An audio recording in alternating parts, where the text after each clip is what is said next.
up, guys? Auto Fanatics. So today's video, we're going to be doing the lowering of the front of the G80 M3, and we're only going to be doing the front. We're going to be using these European EIBACH specific springs that work on the G80. So if you look at the car, the rear suspension sits really nicely. I mean, this car has I have a small spacer in the back. I also got the carbon fiber wheel arch. So if you look at the ride height, it looks really good. It almost looks like you conservatively lowered the car. But if you look at the front, you got a pretty annoying wheel gap. So this is gonna lower the front suspension 20 millimeters. Now, I have several suspension kits already in stock. I have the EIBACH front only kit, which I imported from the UK. I have the KW Haas kit, and I also have the H&R Sport Springs. So starting out, I'm gonna do the most conservative. I'm gonna test it. We're gonna take some ride height measurements. You know, we're gonna take with the tape measure from the fender lip. I'm gonna drive the car for a few days, and then I'm gonna give you guys some good feedback as far as, does the car feel like OEM? Does it feel better? Does it feel worse? I'm a little concerned how EIBACH developed the spring rate in relation to the rear OEM springs. Is the car gonna bounce? But I think the suspension tuning on this car is so damn good from the factory in regards to the shock valving that I think these are gonna feel exactly like OEM, possibly even better. So the whole purpose is we're gonna lower the front 20 millimeters, and if it's not enough, like I said, if I want to go more aggressive, I have the KW Haas kit in stock, and I also have the H&R Sport Springs, and I'll do videos on all this stuff on the channel until I decide and settle on a particular setup that I'm happy with. But overall, the car suspension feels phenomenal. It's one of the best standard suspensions that you're going to get out of the dealer. You know, Porsche and BMW, they do some of the best jobs on the spring rates and the shock valving. So we're gonna get the camera set up. I'm gonna take some initial measurements from the ground to the fender lip on the driver's side and the passenger side. I'm gonna get the springs put in. I'm not gonna show the install. It's very basic. Literally, it's gonna take me 15 minutes per side. I don't even have to pull the strut out of the car. And then I'm gonna drive the car for a few days. I'm not gonna give you guys impressions today. I'm gonna come back in several days. I wanna drive on all my regular roads. I wanna hit bumps. I wanna hit everything and see how the car responds in all three suspension modes. And then I'm gonna give you guys my final thoughts and some good feedback for anybody that's looking to do a conservative, a lot of people online are calling this like an OEM plus fitment. And I would say that's probably a good terminology as far as what this is gonna do. So it's not slamming the car, it's just cleaning up the front wheel gap, and you're supposedly gonna retain all the OEM and original driving characteristics of the BMW M3 sport suspension. So I'm gonna get started on the install right now. I'll check back with you guys a little bit later. After the car is, after these are installed, I'm gonna pull it out. We'll take some more measurements after the suspension settles, and then I'll come back in a few days to finish the video, and I'll give you guys my final thoughts. We'll go for a little bit of a drive video. The weather's gonna be nice all week, so it should be fun. You know, temps are gonna be in like the 50s, which is totally bizarre.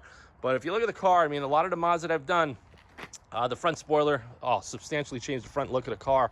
And like I said, spacing out the wheels, and that little carbon fiber lip on the back looks really cool. I mean, look at that. I like it. I think the stance is perfect, but like I said, I may want to go aggressive because most of my cars are pretty low, and I'm never really happy with conservative fitments. But let's try the least invasive and conservative option first, and then we'll go from there. So stay tuned to the rest of the video. I'll see you guys in a little bit. All right, guys, we're just gonna do a preliminary measurement. And usually what I do, I just go from the center cap all the way up to the fender lip. So I'm getting exactly 28 inches, okay? So we got 28 inches from the pavement up to this edge right here. I'm getting exactly 28. Let's go over to the passenger side to see if there's any deviation. Yep, so we're 28 inches on both sides. So that's a good reference point. Then now 20 millimeters, when you convert it over to you know, inches, it's like 0.78. It's like 7/8 of an inch. So theoretically, when we do this, we should be somewhere like around there. So when you look at the wheel gap, let me just measure this. Our wheel gap right now is 2.5 inches. In theory, it should cut that 50%. So you're gonna probably have the tire sit like right where my finger is. So you're gonna still have a little bit of gap, which you're gonna want. It's gonna give it like an OEM look, but it's not gonna tuck the tire into the fender well. Now, if I wanted to do that, I got the KW Haas kit. I could go down 35 millimeters, or I have the H&R Sport Springs, which will drop the front 30 millimeters. So that extra 10 millimeters is gonna permanently, completely close up this wheel gap. So I'm gonna get this stuff installed right now, and I'll show you guys when we're finished. All right, guys, just got the spring on the driver's side out. So this is the original, this is the EIBACH. I got them lined up pretty similar, and you can see there's very little difference between the two. So it looks like it's wound almost exactly the same. Very similar in the spring winding, very similar in the gauge. I actually measured it with the caliper, and just want to show you that is the physical or visual difference between the EIBACH front only and the OEM. All right, guys, just dropped the car on the ground, just got it all done. So you can definitely see that the gap in the front has gotten a lot better, and it does look like a good OEM plus fitment. So let me just grab the tape measure. So remember, when we started this process, we measured exactly 28 from the floor to the fender lip. So we're looking for about a 7/8 inch of a difference. So we're measuring right now. Let's see what we got here. And the car hasn't been settled. 27 1/4. So 3/4 of an inch, this gap has dropped from original. So it's probably going to settle a little bit more to about 0.78, 20 millimeters. So I'm going to drive the car for a couple of days, and I'll come back. I'll give you guys my honest feedback as far as this being a decent upgrade for anybody that wants to lower their G80s. But I don't know. I think I'm going to want to go lower. I'm most likely going to go lower. This will possibly just hold me over for a little while, and I'll just do it for some content and some feedback to share with you guys. But other than that, I think it looks good. It's not slammed. It definitely cleaned up the wheel gap a little bit from original. So I'll be back in a couple of days, and I'll give you guys some final thoughts while we do a drive video. All right, guys, I'm just going to take you on a little bit of a drive video with the EIBACH front-only suspension, the lowering. We're in comfort mode right now, but so far I've been driving the car. This is now 10 days since I actually physically installed the front springs in the car, and the car feels just like stock. I don't notice any deviation in ride quality. I don't notice any creaks, rattles, noises, none of that stuff. So we're going to jump on this highway right now, and it's got a lot of speed bumps, and I want to just take you guys for a little bit of a drive just so you can kind of see if anybody's scared, because I talked to a lot of you guys already, and you're like, oh, I want to lower the car, but I'm scared because I daily drive it. And I'm going to tell you right now, if I didn't tell anybody that this car was lowered, nobody would even know. The springs look OEM by the black finish, everything. And you can see in the beginning of the video how, you know, there's a slight difference physically, but the springs look like they're wound exactly like the original. So I was just concerned with EIBACH from experience that like their pro kits and stuff tend to be a little bouncy and a little too soft, but the shock tuning on this car is so good. You gotta bear with me with the noise. I got a full race exhaust in this car now. Even though the exhaust valves are closed, it's pretty loud in here. And I'll be doing an updated video. So we're hitting some bumps right now. Look at this road. It's all broken up. Car tracks perfectly fine. Now, the one thing I'll talk about once we get on the highway, and we got some massive potholes. Whoa. I don't know how we have all these potholes because we haven't had not even a flake of snow all winter. So we got some bumps right here. Boom.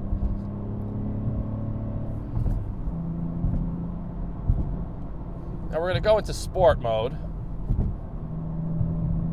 Right here, watch. The shock tuning is so goddamn good on this car, I'm telling you. I don't know the manufacturer of the dampeners on this car, but they're made in Italy, and it's like a cast aluminum shock housing, which most shocks are, you know, conventionally they're stamped monotube steel housings, but whoever is the manufacturer and how they set this car up, unbelievable, absolutely unbelievable. This suspension, as far as the spring rates and the shock tuning, blows away my Alfa Romeo, even with the KW coilovers, blows it away. It's just one of the best feeling suspensions that you're going to get out of the box, I feel. If you want a firm, hard, sporty feel, some people don't really like that. Personally, I love that. That's what I love about this car is the suspension. It's just really, really good. And of course, the manual transmission just makes a hell of a lot more fun. So we're in Sport right now. Go to Sport Plus. Sport Plus, you're going to get a little bit more, probably another 20% rebound effect. So your car's going to get a little bit more choppier. But look, this is the firmest setting. And the car's totally, totally compliant. Now, something I want to talk about, it's funny because in my ownership video, my first initial feedback drive review video, I was showing you guys how the steering wheel sticks and it doesn't return to center. But check it out now. Okay, we're on the highway, we're at 55 miles an hour, and it's springing back. Now, that is a noticeable improvement the way this car was in my initial video a number of weeks back. So before I did the suspension lowering on the front, I have Longacre, they're NASCAR style, like race car style camber and caster gauges. So just for argument's sake, I took a reading of the front camber. The camber on this car was like 0. It had like nothing. It had 0.4 and 0.5, which is like nothing of negative camber.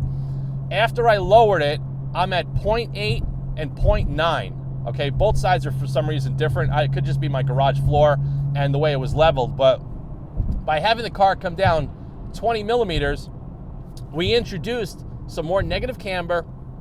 We also changed the toe, and we most likely changed the caster angle. Now, the sticking of the wheel, now a lot of people are talking about it on all the BMW forums. I think I posted a video and thousands of people watched it. Now they're all saying, hey, my car's doing it too. I'm going to the dealer. Nobody's, knows what to do. So I don't know if I open up a can of worms or maybe that's just a normal attribute of the car. But what I'm going to report back in this video, a couple of things. Number one, the EIBACH front lowering kit, incredible. If you don't want to build a show car and you just want to tighten up that gap a little bit, this is going to be what you want to do, okay?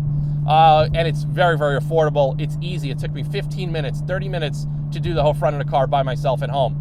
Very, very simple to do. I didn't do an alignment yet. I'll probably do that when I go for my first service.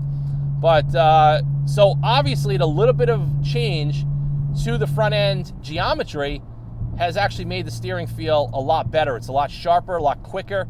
It's returning back to center better. It's not fixed fully, but it definitely got better.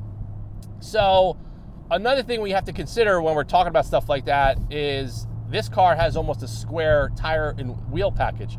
We have a 275 in the front and a 285 in the back. So that's very similar to a square setup. Whereas my Alfa Romeo had a 245 in the front and a 285 rear. Porsche also and Ferrari, they run a smaller tire in the front and more of a stagger setup. So that also could be giving you some, negative attributes of the front end steering on these cars. I'm not sure why BMW did it, but that's just their philosophy. Whereas on my GT350R, we have a 305 in the front and a 315 or 325 in the back. So that's a huge, huge contact patch in the front. But on my 350R, the steering is razor sharp, light, and quick.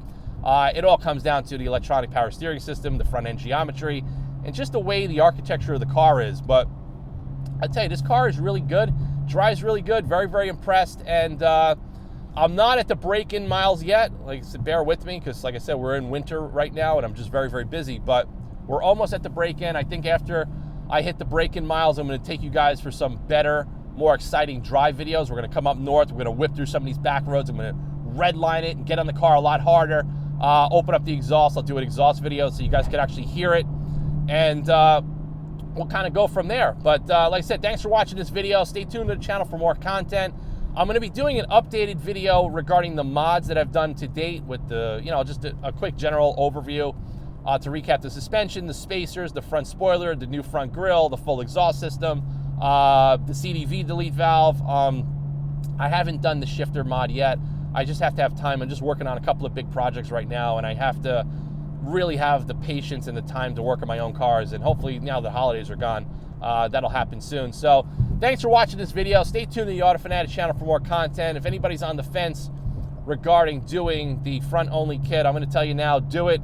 If you're building a show car, this is definitely not what you want. If you want to stance it out and have the most aggressive to show up to Cars and Coffee, this is not going to do it. But if you want the car to look OEM and still tighten up that front gap a little bit, this is going to be what you're going to want to do. And you can buy it from a bunch of resellers in the UK and also all across Europe. So very, very simple. I'll also try to post the part numbers of the springs in the video description below for anybody out there that's looking for it. Anybody in the United States, you will not be able to buy this kit from EIBACH North America or any of the retailer or distributors. They don't sell it. This is a European-only kit with a European-only part number. So you're not going to find anybody in the States that's going to have it. Maybe a BMW part supplier. Maybe they'll start bringing this stuff in and they'll start selling it. I don't know. But if anybody out there has sourced this kit from a U.S. supplier, post it in the comments below, and I'll share it out with everybody out there in the video for somebody that's looking to do this particular upgrade on their G80 or G82. And like I said, this car's a rear-wheel drive. It's not an X platform, you know, so I'm not exactly sure how it's going to work on the all-wheel drives, but I'll tell you now, I'm just going to take this road up here. Why not? On the rear-wheel drive, it works really, really well. So we got about a good 7/8 of a drop.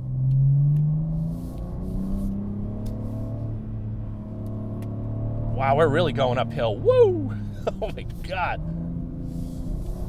Yeah, the roads are still a little wet. I'm gonna put it into Sport Plus so you guys can maybe hear this exhaust. It's a little muted in this cabin because it's so well isolated, but yeah, I gotta have a little bit of fun in this little drive portion of the video for you guys. So thanks for watching the video. Stay tuned for more content, and as soon as I pass this break-in mode, we're gonna be going for a lot more drive videos and have some more fun with the G80 M3. So thanks for watching. I'll see you guys in the next one soon. Take care.